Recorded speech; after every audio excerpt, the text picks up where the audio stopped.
how do you stay on top of all of the house projects that you have to do, the running around for the kids, doing things for your husband? I'm just kidding. My husband does all of his running around himself. It's so nice. I'm going to walk you through my very simple bullet journal method that I use to plan my months. It helps me stay on top of my goals and get things done. But best of all, it helps so that I don't forget things, because there's a lot of things on my mind. And spoiler alert, I'm not fancy and I'm not perfect at it, but I get it done, and at least once I write it out, I have a direction to take for the month. Hi there, if you're new here, my name is Jerry, and our family of 6 has committed to do a low-buy year for 2024. We are budgeting, we're tracking our spending, we're doing our best to avoid purchases that are in our red light or yellow light categories, and we're doing fun challenges each month to try to save more money. We're going to dive right into my bullet journal so you can see how I plan a month. Simple and easy. All right, diving right in. Okay, so on this first page I have some general to-do tasks that I don't want to forget. House cleaning tasks that I spread throughout the year, and just give different months different tasks. And then most importantly, I have at the bottom here is going to be my focus. So for this month, I'm focusing on meal planning and food storage.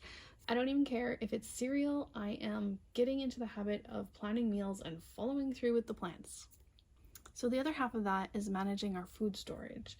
This is the food that we have in our pantry, our freezers, the fridge, all that kind of stuff. We have a lot of food right now that needs to be cleaned out. So I want to go through, organize those areas, inventory them, and figure out what meal plans we can do with those foods so we can use them up. That way I can stop buying seconds, thirds, or fourths of an item that I already have. So fingers crossed that's how that works out. My affirmation for the month is going to be love the journey. Lots of times we rush through life trying to hit all the milestones and the goals, and we forget to pause and just really savor the little joyful bits of the day. So my goal here is just to slow down, notice the little gold nuggets that are brightening my day, and purposely make more time for them. In the middle here I have more of this, less of this, and some of the things I have listed is more following through with plans like meal planning, slowing down and enjoying life, savoring, and also playtime with the kids. I want to be able to say yes more. Doing less doom scrolling, because I don't know about you, but at 10 o'clock at night I don't need to be on my phone scrolling. Comparing myself with others, we're all at a different place in our own journeys, and also body shaming either myself or other people. That just does not have a place in the world these days. So I'm going to bed after 11. Again, coming back to the doom scrolling. Hopefully if we kind of put a pause to that the doom scrolling stops, and then I can go to bed. This is also, I don't know if you guys, if you're parents, then you kind of relate to this, but you get to the end of the day and you're just like, it's me time. Like, I want some time for just me and to do my own things. And so you end up doing me time, but then it ends up running a little later than you intended to. And then all of a sudden in the morning, you're like cranky and tired, and the cycle just kind of repeats. Under here, I have a simple, joyful habit. I'm going to start romanticizing my life a little bit more, and by adding simple, joyful habits. So for this month, I'm going to focus on trying to light a candle in the morning when I'm getting ready, and I have a little time in the morning for myself. So that is when I can do some more focused me time, is in the morning instead of at night. And also candles are just so nice. It just makes you feel like more alive, and it feels soft and welcoming. And so I think it'll just be a nice way to wake up in the morning. All right, I have the month, and underneath the month, I have some of the things that I need to focus on this month. So we're doing low by year this year, my challenge. And at the top here I have pantry and freezer challenge, so that is going to be something that I'll talk about in next week's video, and that's my focus for this month. As a way to save money, we are going to use up the food in the pantry, the freezers, and just avoid going to the grocery store for as long as possible. I have my budget check-in, as well as tracking purchases and just making sure I stay on top of that. I have January. I'm going to review purchases from January. My husband and I are going to sit down and just kind of go over some of our purchases and areas where maybe we can make some improvements for February. Unsubscribe to 10 email subscriptions. This is just an ongoing process that I'm just kind of breaking down by month. So just trying to look for ones that I don't need anymore, and just also just reminding myself that I can put those names on a list and I can come back to them next year, and if I want to, I can resubscribe. On the other side here, I have family goals. We have a party that we need to do for one of the kids. We have date night we try to do at least once or twice a month. Then we also do game night and movie night with everybody. And we have family service that we've been trying to do monthly for either just like a family or a friend or a neighbor, or just someone who we know who needs just a little uplifting. So like even just last month, our family just went out to my parents' home and put away their Christmas decorations for them. That was our family service. And then, like I said, for the freezer and pantry challenge, that'll be the new video for next week. So stay tuned for that. All right, I got my handy dandy rock here as my paperweight, but what I need to do on this page is the month. We're gonna put the days of the month on the left, the activities and events that we have going on those days here on the right, and that way I can kind of keep track of things a little bit better.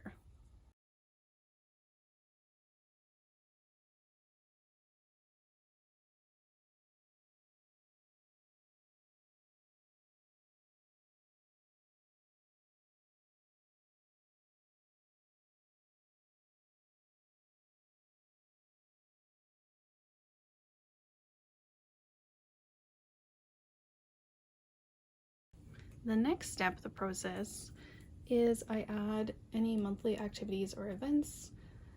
So we have some regular ones on Wednesdays.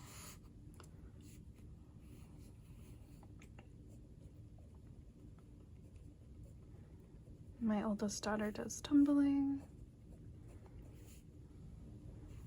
Tuesdays we have a youth activities.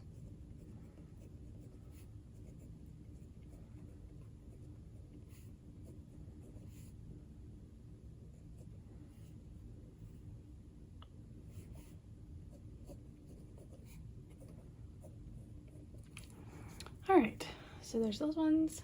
Now our day home is going to be closed for a couple of weeks for winter break, and that is from the 5th to the 17th. So I'm just going to use a highlighter to highlight the days that I know our day home is closed.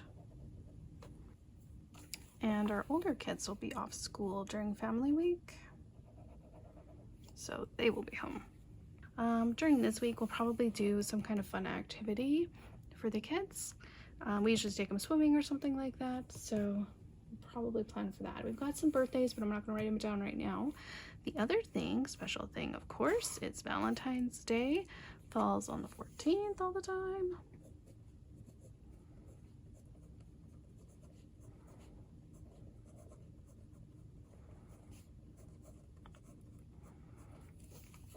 So we know that's coming up, so that's great because then I can use this weekend to get Valentine's ready for my son. He will be the only one probably who needs Valentine's right now. On this side of the page, we're going to do YouTube metrics. We're going to do current metrics at the top, and then at the bottom, or maybe beside it, I'm not quite totally sure. I'm going to do what at the end of the month I will fill in the numbers so we can see how much I've grown. So that's going to be exciting. So I'm just going to snap my fingers and get that done. Alright guys, I'm back. Look what happened though, I made a mistake. So we're gonna cover it up. We're gonna put the YouTube play symbol here and we're gonna call it good. So be right back in just 1 second. Alright, there we go. Okay, so we're gonna go over some of these quick little YouTube stats. So videos I posted up until now. This includes 2022 I posted one, 2023 I posted one because it was at December 30th, and then the rest are from this month. So I posted actually 6 this month, and then the rest of the videos were from before. Shorts, I have 11 total. I think I had 5 done before this month, and then I did 6 this month. Community posts, I have 4 all this month. Views, 41,000. That's not 100, that's 1,000. Watch time, 62 hours, and my subscriber count is at the bottom because it's the most important.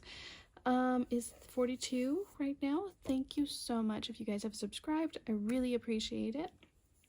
On the other side here, I've made goals for February. So videos posted, I hope to get out 4 at least. I really hope to do 8. That would be wonderful. Shorts, I have the goal as 8. Community posts, another 4. Views, this I just doubled, so I'm going to assume it'll be close to 8,000. Watch time, I have it up to 120 hours, if we count these each out as 10.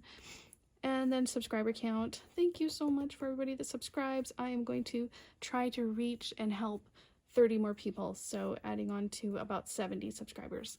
So fingers crossed that everything goes all good, and I just really appreciate you guys being here.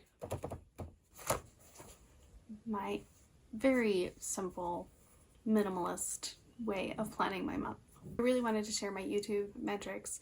I think it's fun to see those kind of things. And while I'm not expecting to become a big-time YouTuber or anything like that, I'm primarily using this platform as a form of accountability for myself, a way to be creative, and a way to share things that I am learning and just my experience. I want to say a huge thank you again to all my subscribers, people who've commented on my videos or liked them. It means so much to me. One thing that I did want to add was a couple of my favorite parts of doing YouTube videos. Not just that I get to be creative, but the editing, I find it so much fun. So I hope you enjoy my editing. I've just been editing using CapCut because I've been filming right on my iPhone 12.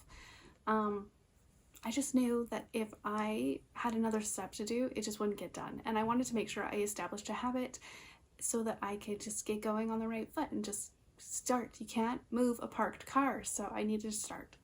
So I'm filming on my phone, I'm editing on my phone. It's kind of crazy right now, but eventually we'll move out of that. The most challenging part of doing YouTube videos has been the time that it takes me to do them. I don't have a lot of free time, so I like to have my videos scripted so that I have a good idea of what I'm gonna say.